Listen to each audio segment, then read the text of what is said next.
You often hear me talk about the foundations of health, the nutrition, sleep, stress management, movement.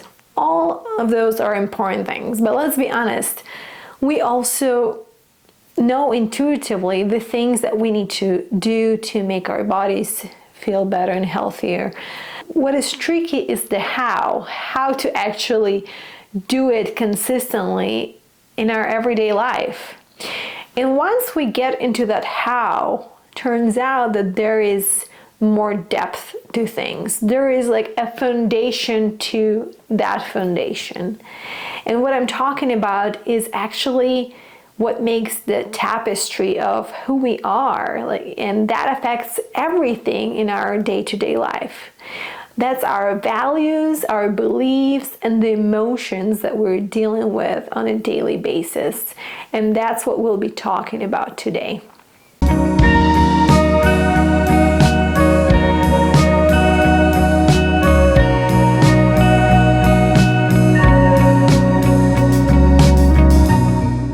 I wanted to start with a story. So I had my daughter over 7 years ago now, and I wanted to go back to that time when I was a young mom with a newborn baby. Now, I had a very challenging pregnancy and childbirth. I had a rare condition that I developed called polyhydramnios. And when I gave birth, first, as any parent, as any mom, you just feel so inadequate, thrown into this, and all of a sudden your life changed completely. On top of that, I just felt like my body was broken. I had severe diastasis recti. If you don't know that, that's split abdominal muscles, because my belly, because of that condition, got ginormous. So I was struggling with lower back pain. My sleep was impacted. My mental health was impacted.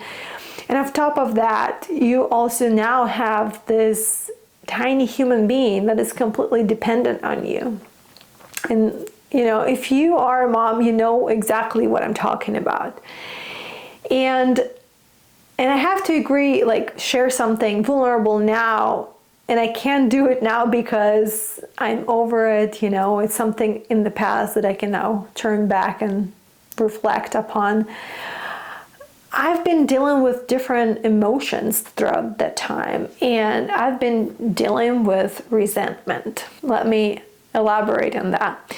So during that time, my husband would travel still a lot for his work, and I wanted to be, of course, a supportive partner, and so he would travel and I would stay home with a child. And then often he would also say well, I want to go on a hike with my friends. Sure, go ahead. But the truth is that there was resentment inside of me. And I was guilty also of having that emotion, because we're often taught that emotions, there are negative emotions, there are good emotions, and there are bad emotions. And resentment is something that we're probably ashamed of experiencing, and something that perhaps I did not want to admit to myself. And I also resented other moms that would take time for themselves, moms that I would see on social media, and they would meet with their girlfriends and go do that, and perhaps there was also some judgment and self-righteousness in that. So a lot of those emotions were kind of eating me out from the inside. But most importantly is that those emotions would not allow me what I needed the most, and that was time for myself, some self-care.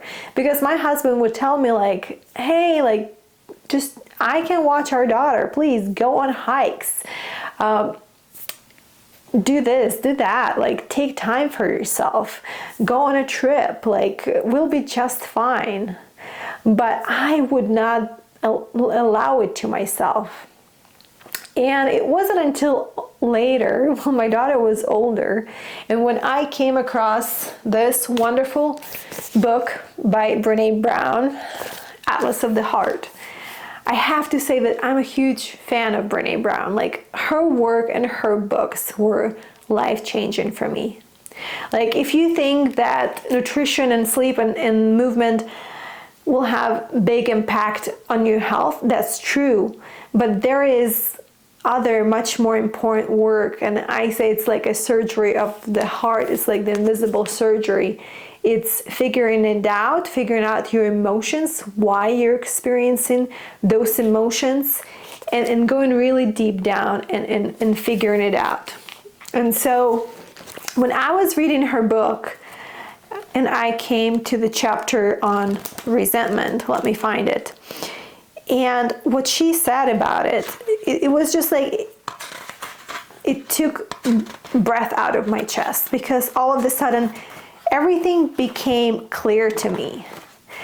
Like, she said that the resentment is actually from the envy family. So here this quote, like the definition that she gives of resentment. Resentment is the feeling of frustration, judgment, anger, better than, or a hidden envy related to perceived unfairness or injustice. It's an emotion that we often experience when we fail to set boundaries or to ask for what we need, or when expectations let us down because they were based on things we can't control, like what other people think and what they feel, or how they're going to react. Anyway, so what clicked when I heard this, that the resentment is about, setting boundaries. It's about asking for what you need. And it's about that unfulfilled need that you have. So it's not about other people. It's about you. It's about your needs. And so it wasn't about my husband going on hikes and taking time off or going on trips, but it was because I desperately needed that. I needed that time for myself, time out of the house. And I was resenting other moms that were doing all of that, because I, again, had that unfulfilled need. Now from there, I went even deeper and I said, well, why did I have that need? Like, I was resentful not because I was not allowing myself to do that. And it's like pulling off the layers of an onion. And I started asking myself and using mindfulness technique, just observing what my thoughts, and I started questioning, like, well, what is the reason? Why can't I actually do that and allow it to myself to do that? And I realized that perhaps that was because I believed that I would not be a good mom if I would do that, that my place was to be with a newborn as much as possible. Because everybody says that, just you have to enjoy all these moments, otherwise you will be missing out on this precious fleeting moments of your child growing. And of course there is also that biological connection that we as moms develop with our child, and there was definitely that, but there was a lot of the things that were imprinted into me from my childhood. And once I started looking into it, I found lots of discrepancies. Because of course I believe that women should take, and moms especially, should take time for themselves, should take care of themselves, go to a yoga class, go spend time with your girlfriends, go on a hike. And once I realized that discrepancy, I realized that how it all works. If you read the book, The Biology of Belief, by Dr. Bruce, I think Lipton, he talks about our upbringing, like in the first years of our life, we really learn from our subconscious mind, right? From our limbic system. Like we're just absorbing information. And what we're absorbing is like what we see in front of us. It's our parents, it's our surroundings. And once you grow up, you might have different values. You know, you might change, but oftentimes we still keep acting on those processes that were instilled into us. You know, somebody might tell you like, oh, you're just like your mom, and you'll be like, whoa, no, I don't know what you're talking about. Like, I'm not acting like my mom. Well, because you are not actively using your prefrontal cortex, because you're not actively making decisions, and you are like running your subconscious mind, your limbic system is actually running the show, because that's what happens when we're not present in the moment most of the time. We are still carrying out that pre-programming from our childhood. And my pre-programming was, you know, that a mom should be selfless. The mom should give everything to her child. You know, I saw my mom and my grandmother, like when we would be at the dinner table, they would be sitting the closest to the kitchen, and they would be barely able to eat, because it's like, well, I need this, I need that, like all the kids or other family members. And so they would be constantly going and bringing this and doing that and taking care of this. Like, have you seen that in your family? Like, and so I had this image of like selflessness and self-sacrifice that was put on a pedestal, and that's a great thing. And we do that because of our big hearts, because we love so much, because we do want to serve and give.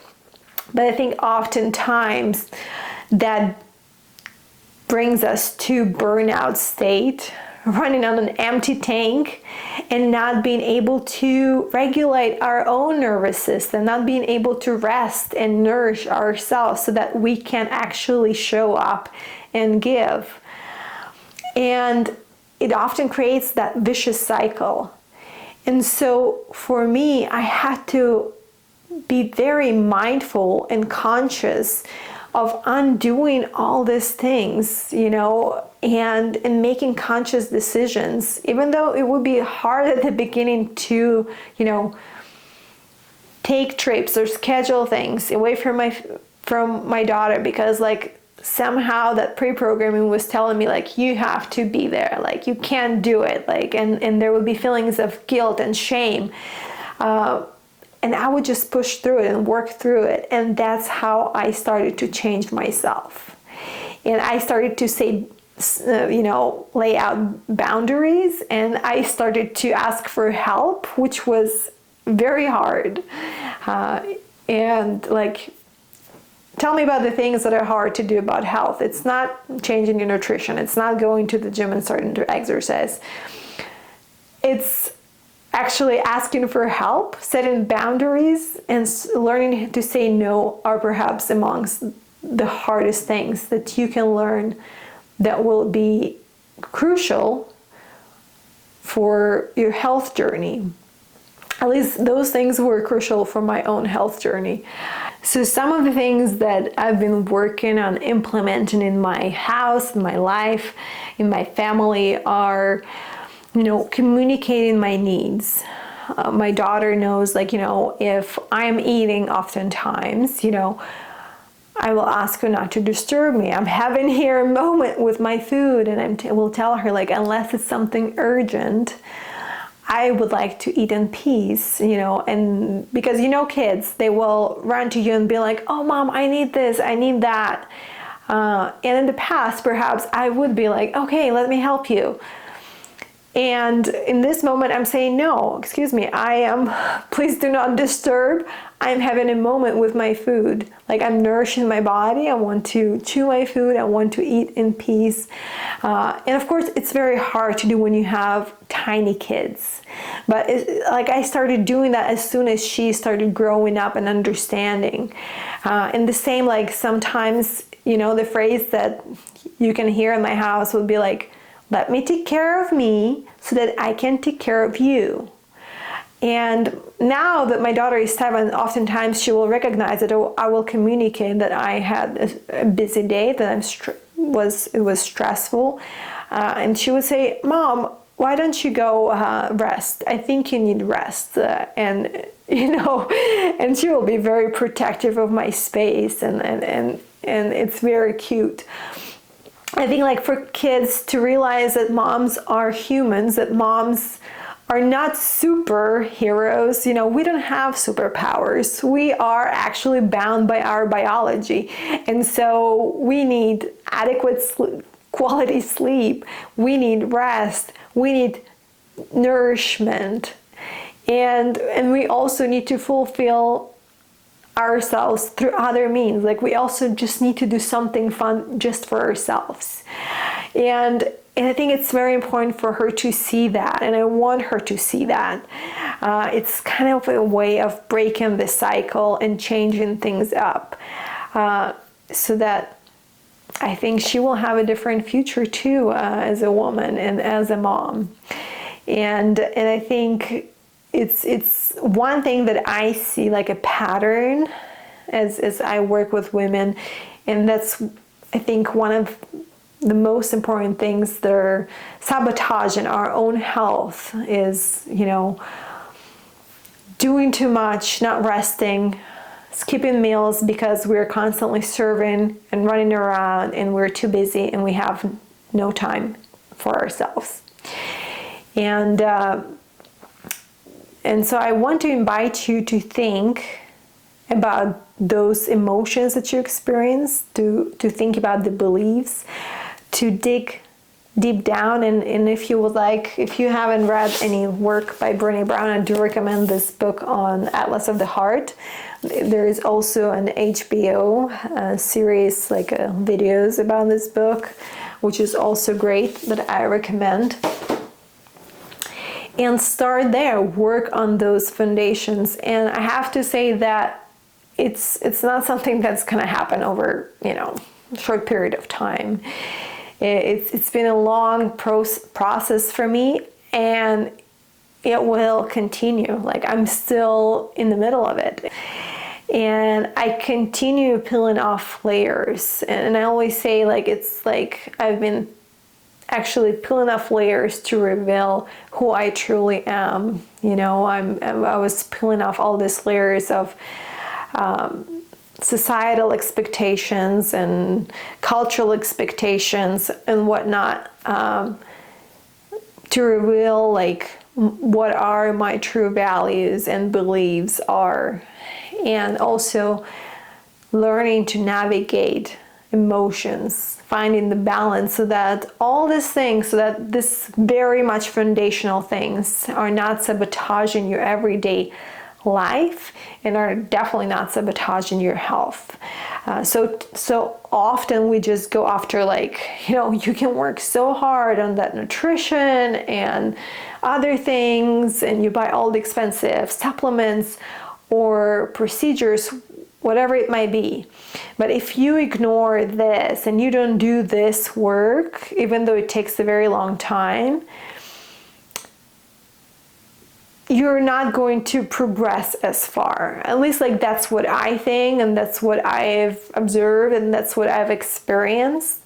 So I think these are the true fundamentals that bubble up to the surface as you start doing this self-work, self-healing, being on a journey of health, and digging deep down and going to the why and going to the roots of why you are doing or not doing certain things.